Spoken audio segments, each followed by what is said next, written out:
Hello, welcome to Grow New Plants. Today I'm just going to do a little bit of a tour of my backyard nursery.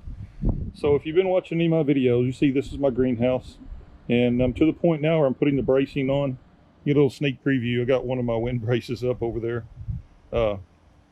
I'm in the process of building the wind braces. I have to do that up at a machine shop. I'm making my own instead of buying them pre-made. They're kind of hard to find, so I decided to make my own. So as soon as I get those, I'll get the bracing up on the greenhouse. So it's really starting to come along now. So then you come back over here, and I got my grow bench here that I film a lot of my videos on that.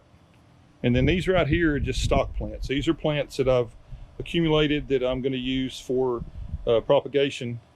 A lot of these I've done some experimentation with, but I'm going to do a lot more of them next year when I have my mist bench set up in my greenhouse. So I've got a rose of Sharon there, an orange hibiscus. I think that's a little pink oleander. It's a miniature oleander. And then that's a hybrid tea rose. And I'm going to try and do some hybridization with the roses too. I've got some other ones I'll show you here in a minute. And that is a Montrose purple Vitex tree, which is just a different variety than the Shoal Creek ones that I've done a lot of propagation with. So you come back over here, and that is my lime tree and my miniature orange tree. Hopefully that'll focus in where you can see there are a few little baby oranges on that, but that's what I'm going to use with the Flying Dragon orange trees that I'm going to hopefully do some grafting of these onto those with. And that is my Bloodgood maple that I just bought from the nursery that I'm going to do some grafting onto the green leaf Japanese maples. And that's an experiment back there. I'll probably do a video on that. That's an experiment with concrete sand inside a tote. I've actually got quite a few things that have rooted in there. So whenever I decide to pull all those out and pot them up, I'll make a video of that. And then that's my Foxtel Ferns that I propagated a while back. These are some other Flying Dragon trees that I bought already grown, and I wasn't real super happy with them. That's why I decided to grow some from seed. Now these right here, these are my red Japanese maples that I potted up last fall, and they've been really disappointing. I've not had much luck with these at all. Out of everything that I've done, these are probably the most disappointed in, but we'll see. They may come around. So right there, that's just some more of my the basil that I potted up later. I kept 3 of those into big pots. I need to prune the seed heads off and get those to expand out a little bit.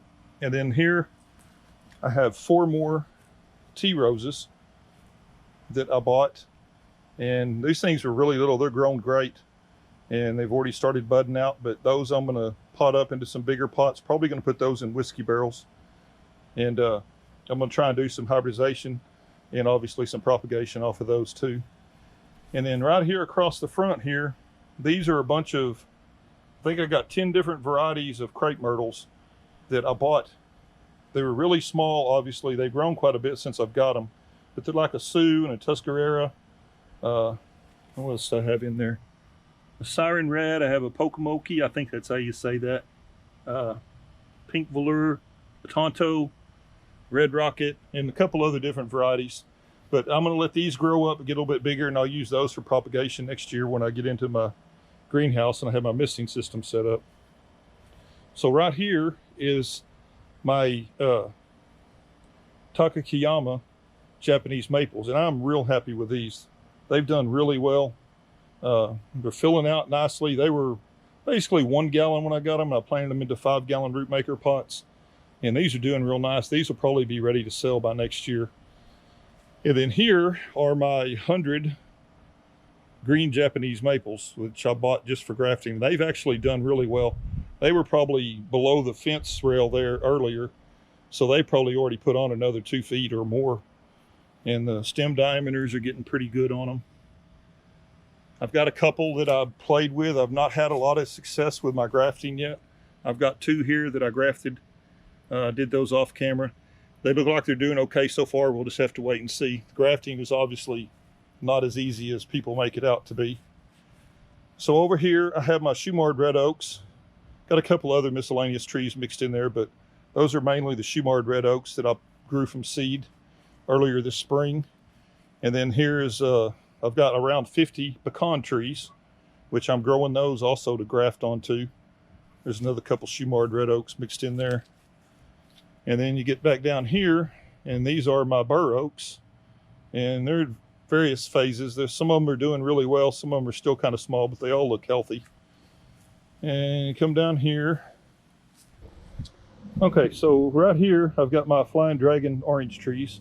And I'm growing these to graft to the orange tree and the lime tree that I showed you earlier. And they're doing really good. They're healthy, but the stem diameter is not big enough. I'm hoping maybe I'll be able to graft onto some of them next year, but I don't know. It may take me 2 years. And these are more Bur Oaks, what I did a little bit of experimenting with, where I used a root builder pot, and then I used a 2-gallon Rootmaker pot. I've got a 3-gallon Rootmaker, 5-gallon Rootmaker, and a 3-gallon root trapper. So I'm just kind of doing a little bit of experimenting with all these. So far, the root trapper, out of these, I planted them all at the same time. The root trapper's the only one that's put out new growth since I planted it, but hasn't been that long, so I don't know, that could just be a coincidence. And then back here, I have my Vitex trees that I grew from the seed last year. Some of them were from seed, some were transplants.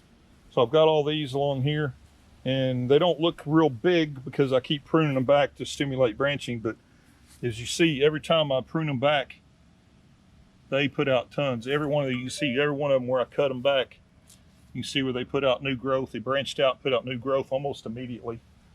And then my grow table, I don't have a whole lot left. Right here, I just have my my big blue liripe, and it's rooting pretty well. It didn't root as fast as the ones I did last year, but I think it's probably just because it was hotter temperatures when I did it. But I pulled some up, and they've got pretty good root systems underneath there. And then these are some of the Oleanders. These are rooting, but they're not rooted enough that I can transplant them yet. And these are, when I did the Vitex trees, when I pruned them back, I took all the tops and stuck those. And these are all rooted really well. They're just about ready. And these are some Natchez Crepe Myrtles that I took as cuttings and did inside the dome the same way that I did the Oleanders and the Rose of Sharon. And I got 10 out of 18 of those rooted really nice. I wanted to show you too, this one right here. Hopefully you can see that. That's where I went back and I just pruned that thing off to about 1 inch off the ground to see if it would make it stimulate branching underneath. And it's, after about 3 or 4 days, it started putting shoots up from underground. So if that method works, I'm probably going to do that with the majority of my crepe myrtle cuttings, just to get them to branch out good from the base. So, and then these are some crepe myrtles that got too wet. They didn't do anything. These are the Rose of Sharon. They're starting to root a little bit, but they did not do very well. I may end up with 6 or 7 that'll end up getting roots enough that I can transplant, but those didn't work that great. And then over here, I have more Oleanders, and these are all rooted really well. So they're just about ready. Probably within another week or so, I'll be ready to transplant those. And then I just have some other miscellaneous stuff. That's the variegated liripe that I did, same as the big blue liripe. Just waiting for it to root out a little bit more. So anyway, I appreciate you watching. I just wanted to give a little bit of an update and kind of show everything that I've been working on all at one time. But I appreciate you watching. And pretty soon, probably within the next week, I'll have the bracing video up for the greenhouse. I appreciate you watching. Please like, please subscribe, please share my videos.